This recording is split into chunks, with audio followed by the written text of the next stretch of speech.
Bonjour, je m'appelle Wassim Khalil, je suis neurochirurgien au CHU de Limoges.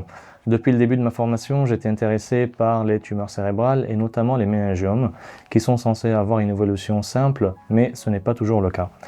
Certains méningiomes sont bénins et d'autres sont plus agressifs et récidives.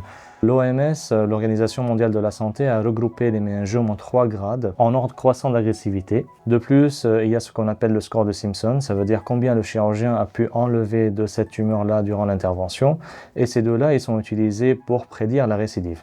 Mais il reste une zone d'incertitude. 2 patients ayant un méningiome du même grade, par exemple grade 2, opérés de la même manière, vont évoluer de façon différente. Notre théorie était qu'il existe au sein d'une même tumeur différentes cellules. Et donc mon objectif était d'étudier cette hétérogénéité interne. Afin de mener ce projet, on a utilisé une technologie innovante qui s'appelle la SDFFF. Donc c'est une centrifugeuse de haute précision qui, au lieu de regrouper les cellules, elle les sépare en fonction de leur forme et de leur densité. Ainsi, on obtient différentes sous-populations de cellules de la même tumeur, ce qu'on appelle des fractions. Donc sur ces fractions cellulaires-là, on va tester des comportements clés qui nous intéressent. Est-ce que ces cellules-là prolifèrent-elles plus rapidement? Est-ce qu'elles consomment plus d'énergie?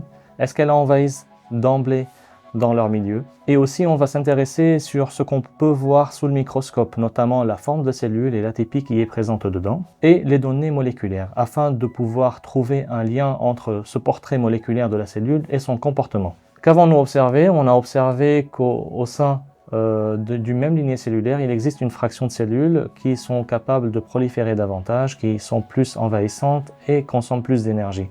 Autrement dit, l'agressivité est déjà embarquée dans cette sous-population de cellules, ce qui peut expliquer cette récidive imprévisible.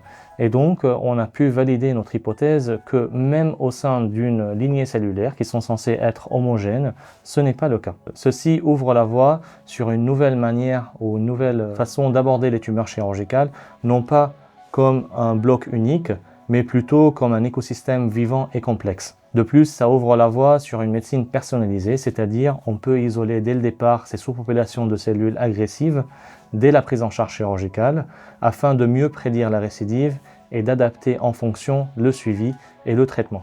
Je tiens à remercier la Fondation de l'Avenir et l'Académie nationale de chirurgie pour leur soutien, ainsi de m'avoir attribué le 17e prix des chirurgiens de l'avenir. Et je remercie aussi l'équipe Capture de l'Université de Limoges pour leur soutien continu pendant mes recherches. Merci.